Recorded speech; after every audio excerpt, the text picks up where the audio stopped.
नमस्कार साथियों। उम्मीद करता हूँ आपकी तैयारी अच्छी चल रही होगी, मस्त चल रही होगी। साथियों, आज ऑर्गेनोमेट्रिक केमिस्ट्री में हम बात करेंगे मेटल क्लस्टर के बारे में, जो कि असिस्टेंट प्रोफेसर के सिलेबस में भी है, नेट के सिलेबस में भी है, सेट के सिलेबस में भी है। और मेटल क्लस्टर से क्वेश्चन आता है तो थोड़ा कॉम्प्लिकेटेड क्वेश्चन आता है, लेकिन अगर आपको जो है इमेजिनेशन करना आता है और कॉन्सेप्ट क्लियर है तो आप इससे रिलेटेड जो है क्वेश्चन आप कर पाओगे एग्ज़ाम में। ठीक है। जिन साथियों को एमपी सेट के कोर्स में या एमपी असिस्टेंट प्रोफेसर के कोर्स में पूरी तरह से सिस्टमेटिक तरीके से तैयारी करना है तो वो साथी जो हैं हमसे जुड़ सकते हैं। मेरे एप्लीकेशन की लिंक इसी वीडियो की डिस्क्रिप्शन में मिलेगी और मोबाइल नंबर भी मिलेंगे। व्हाट्सअप करके आप जो है इंक्वायरी ले सकते हो और सिस्टमेटिक कोर्स अपना कंप्लीट कर सकते हो। चलिए साहब, चला मेटल क्लस्टर की तरफ। तो मेटल क्लस्टर नाम से ही मेटल क्लस्टर है ना, metal cluster, complex in which metal metal bond are found, है ना, कॉल्ड मेटल क्लस्टर। मतलब मेटल मेटल के बीच में आपको जो है कितने बॉन्ड मिलेंगे। ये जो मेटल मेटल के बीच के जो बॉन्ड हैं, metal metal bond order very करेगा 1 से लेकर 4 तक, 1 to 4। कुछ एग्जाम्पल दे रखे हैं और इसी टेबल से आपके सारी चीज़ें क्लियर होने वाली हैं। बस इसके दर्शन कर लीजिए, आपको सारी ये जो एग्जाम्पल दे रखा है इससे आपको सारी चीज़ें क्लियर होती हुई दिखेगी। ओके, इसका चाहो तो आप स्क्रीनशॉट ले लीजिएगा। बहुत सिंपल वे में जो है इसमें समझाया गया है मेटल क्लस्टर के बारे में। अब जो है ये आपको दिख रहा होगा सिग्मा, ऑर्बिटल, पाई, डेल और ये डेल स्टार। ओके, सिग्मा, पाई। अब क्या होता है कि जब मेटल मेटल की बात करते हैं तो मेटल जो है, अगर मेटल मेटल के बीच में सिंगल बॉन्ड है तो उसको क्या कहते हैं, ये भैया सिग्मा बॉन्ड है। मेटल मेटल के बीच में 2 बॉन्ड होते हैं तो एक को सिग्मा दूसरे को पाई कहते हैं। अगर 3 बॉन्ड है मेटल मेटल के बीच में तो एक सिग्मा और 2 पाई। कभी मेटल मेटल में रोहोडियम के बीच में 4 बॉन्ड भी होते हैं और उसमें जो पहला बॉन्ड जो है सिग्मा, बाकी 2 अदर बॉन्ड जो है वो पाई और लास्ट वाला डेल बॉन्ड होता है। अगर 4 बॉन्ड हैं 2 मेटल के बीच में तो सिग्मा, फिर 2 पाई और फिर एक बॉन्ड जो है उसको क्या कहते हैं अपन, डेल बॉन्ड कहेंगे। ये बात समझ में आ गई। अब जो है इसमें जो है इन ऑर्बिटल्स में जो इलेक्ट्रॉन जो भरे जाते हैं, मतलब 2 पाई, मेटल मेटल के बीच में 2 पाई बॉन्ड बन रहे हैं। माना कि 3 बॉन्ड है तो 2 पाई, एक सिग्मा बन रहा है, 2 पाई बन रहा है। तो सिग्मा बॉन्ड के लिए इलेक्ट्रॉन 2 ही चाहिए। पाई बॉन्ड के लिए ये 4 इलेक्ट्रॉन चाहिए साहब आपको। पाई बॉन्ड के लिए 4 इलेक्ट्रॉन, ये 4 इलेक्ट्रॉन।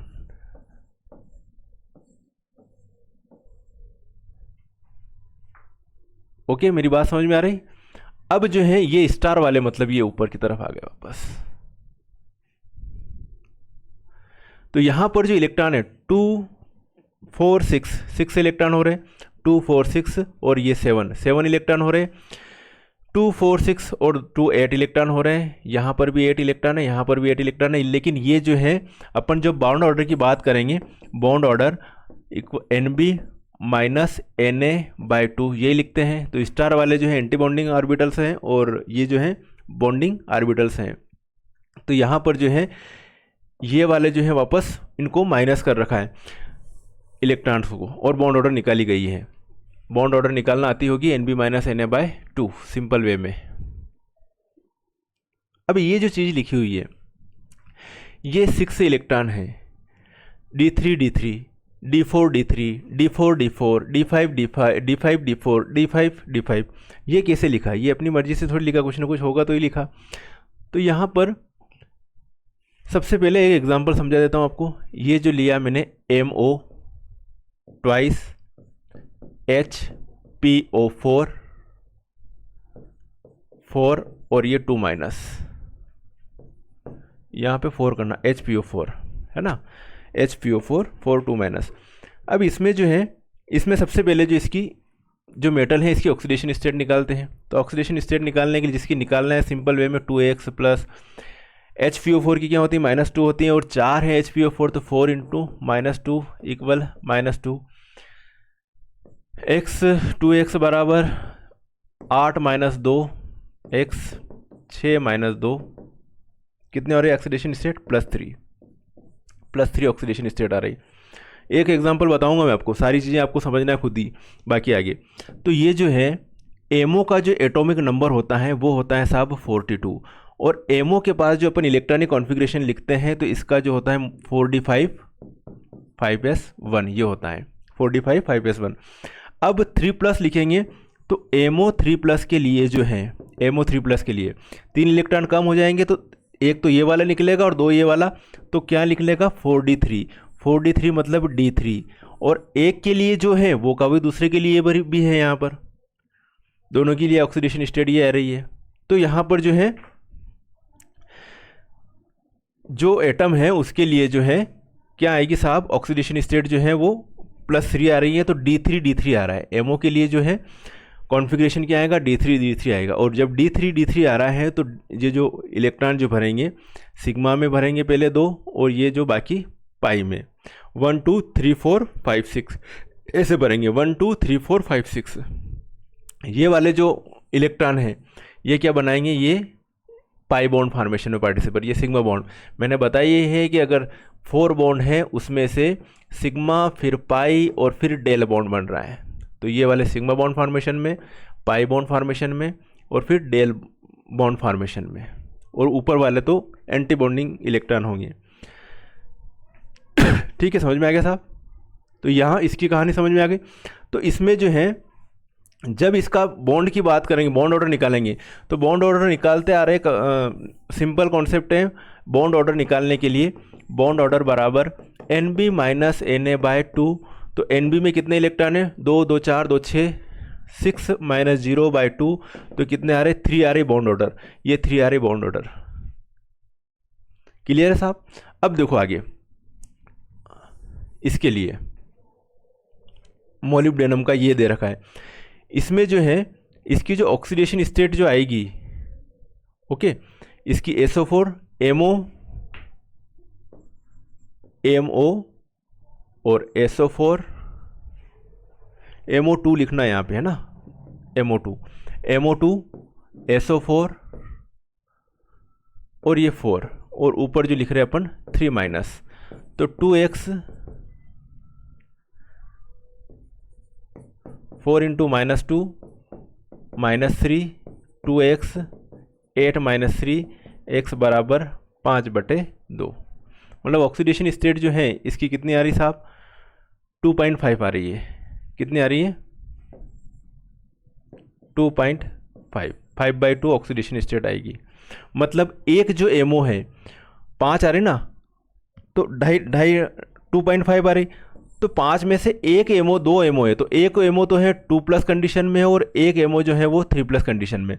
तो एक का तो कॉन्फ़िगरेशन आएगा D4 और एक का आएगा D4, सॉरी, एक का D3 और एक का D4, तो MO3 है ना, तो इसका 3 D3 कॉन्फ़िगरेशन आएगा। तो यही लिख रखा साहब कि D4 और D3 7 इलेक्ट्रॉन हो रहे, 2 4 6 7 इलेक्ट्रॉन भर दिए हैं, 7 - 0/2 हो गया काम। ऐसे ही इसमें भी आप देखिए D4 कॉन्फ़िगरेशन। रेनियम का देखो ReCl Re2 Cl8 2-, इसकी ऑक्सीडेशन स्टेट निकालो,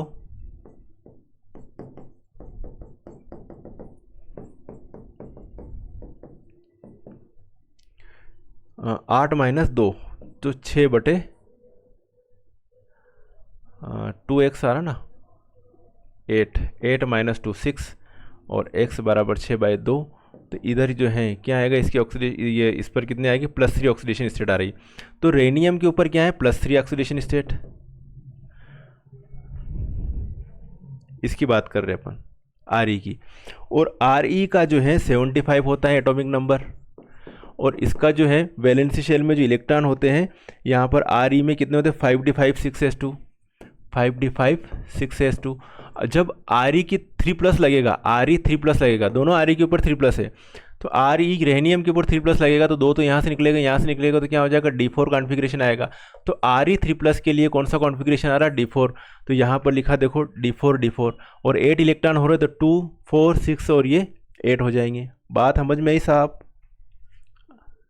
ऐसे ही इसमें जो है कितने आएंगे, इस रेनियम के पास में कितने इलेक्ट्रॉन है टोटल जो है इसमें, ये जो आ रहा है साहब, इसमें एक तो D5 होगा और एक D4 होगा, D5 और D4 होगा इसमें। रेनियम 2+ जैसे अपनों ने यहाँ देखा था, उसी तरीके से इसमें जो है एक तो D5 वाला है और एक D4 वाला है। तो D5 D4 टोटल कितने हो रहे हैं, 9 इलेक्ट्रॉन, 2 4 6 8 9, और ये एंटी बॉन्डिंग में है तो 8 - 1/2, 8 - 1/2 कितना हो जाएगा, 7/2, 3.5 आएगी। 8 - 2/2 यहाँ पर बॉन्ड ऑर्डर कितनी आएगी, 3 आएगी। तो ये जो बॉन्ड ऑर्डर हैं 3.0, 3.5, 4.0, 3.5, 3.0 ये आ रही हैं। क्लियर है? यहाँ तक होगा साहब क्लियर? तो ये मैंने बहुत ही सिंपल वे में ये सारी चीज़ें मैंने आपको क्लियर कर दी हैं। अब आगे बढ़े, कुछ एग्जाम्पल हैं जैसे Re2X8 where X chlorine bromine iodine NCS etcetera. ReO4 ReX8 2- का ये स्ट्रक्चर है साहब। अब यहाँ पर जो है थोड़ा सा मैं चर्चा कर लेते हैं इसके बारे में भी।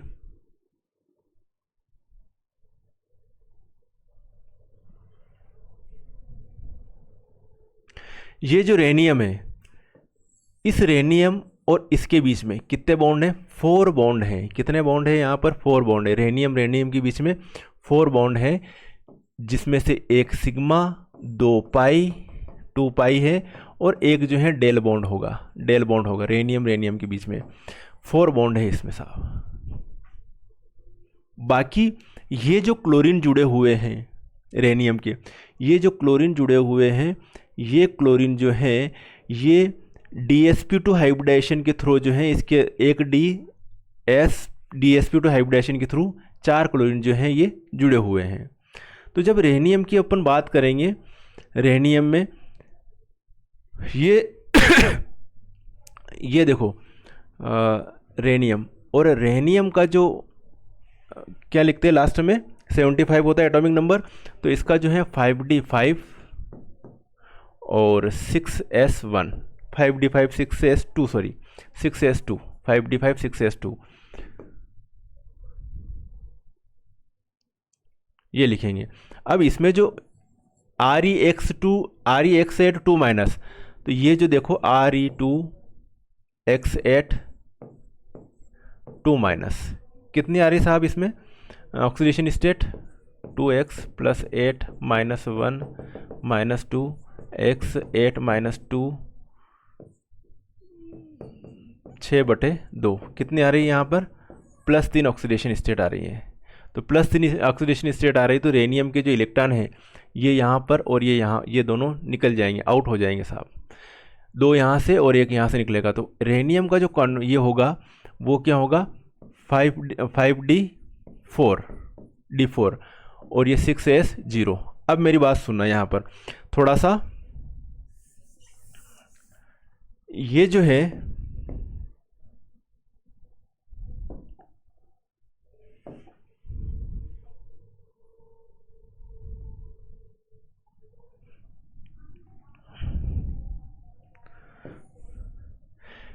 जो अपनों ने रेनियम की बात करी, रेनियम के लिए ऊपर रेनियम के पास कौन सा कॉन्फ़िगरेशन है, D4 कॉन्फ़िगरेशन आ रहा 3+ कंडीशन में। तो D4 में ये जो एक का रेनियम का ये D4, ये S और ये P आगे की ये रहे। मेरी बात आराम से सुनना। फिर दूसरा रेनियम, ये रेनियम,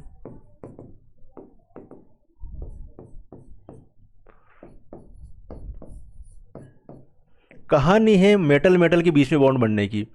तो 1 2 3 4, 1 2 3 4 ये D4 के ये हो गए। अब जो है कितने, इसके पास भी, इस रेनियम के पास भी 4 क्लोरीन, इसके पास भी 4 क्लोरीन। तो chlorine chlorine chlorine chlorine chlorine chlorine chlorine और ये क्लोरीन, तो इनके इलेक्ट्रॉन इनमें जा रहे हैं साहब।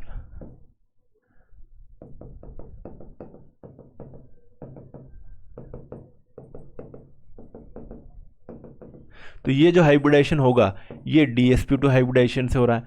अब ये इस मेटल के इलेक्ट्रॉन और इस मेटल के इलेक्ट्रॉन के बीच में ये जो है ओवरलैपिंग होगी, जो भी होना होगा, तो एक तो क्या बनेगा, एक तो बनेगा साहब सिग्मा बॉन्ड बनेगा, फिर दो क्या बनाएंगे, पाई बॉन्ड बनाएंगे, फिर एक जो क्या बनाएगा वो डेल बॉन्ड बनाएगा। कहानी कुछ ऐसे समझ में आई। DsP2 हाइब्रिडाइजेशन है साहब, रेनियम रेनियम के बीच में 4 बॉन्ड है, और ये जो क्लोरीन जो है वो DsP2 हाइब्रिडाइजेशन का रोल रहता है इसमें। Extremely short rhenium rhenium distance 2 to 4 picometre होता है, जबकि नॉर्मल जो होता है आरी आरी के बीच की डिस्टेंस वो 275 पिकोमीटर होती है। ये कहानी है रेनियम। सिग्मा बॉन्ड जो बनता है, अब देखो यहाँ से कभी क्वेश्चन बने तो यहाँ से भी बन सकता है। अब यहाँ पर जो ऑर्बिटल होते हैं कितने होते हैं, 5 जो ऑर्बिटल होते हैं, D x Y, D Y Z, D Z X, D Z square और D x square minus Y square. तो जो D x square minus Y square वाला वो DsP2 हाइब्रिडेशन में काम पार्टिसिपेट कर रहा है। कौन सा वाला, लास्ट वाले को, ये जो है आप अभी बताया था, इसको मान लो ये DsP2 हाइब्रिडेशन में पार्टिसिपेट कर रहा है, तो ये वाला कौन सा हो गया, d x square minus Y square हो गया ये वाला। फिर एक मान लो डी जेड स्क्वायर वाला, फिर आप मान लो D x Y, D Y Z और डी जेड एक्स। ऐसे देखो तो इस एक का डी जेड स्क्वायर दूसरे के डी जेड स्क्वायर के बीच में कौन सा बॉन्ड बनेगा, सिग्मा बॉन्ड फॉर्म होगा। बाकी डी एक्स वाई ये वाला जो है वो डेल बॉन्ड, एक का डी एक्स वाई दूसरे के डी एक्स वाई से डेल बॉन्ड बनाएगा। ये d Y Z D Z x क्या बनाएंगे, पाई बॉन्ड फॉर्मेशन करेंगे।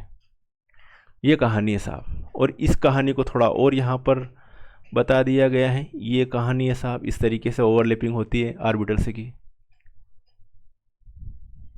ये वाले जो ऑर्बिटल ये जो है इसमें जो है 4 बॉन्ड बन रहे हैं, तो 4 बॉन्ड ये वाले ऑर्बिटल से बनाएंगे। और ये तो है, ये DsP2 के लिए है, ये ClCl, ये वाला और ये वाला ओवरलैप कर रहा है, ये वाला और ये वाला, ये और ये ओवरलैप कर रहा है ऑर्बिटल्स, ये ऑर्बिटल्स और ये ऑर्बिटल्स ओवरलैप कर रहे हैं। इस तरीके से ओवरलैपिंग होती है इनमें।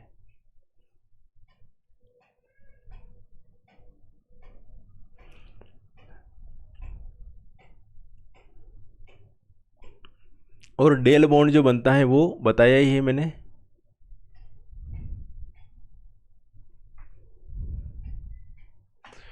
रोहनियम के बीच में डेल बॉन्ड जो बनता है वो DXY की ओवरलैपिंग से बनता है।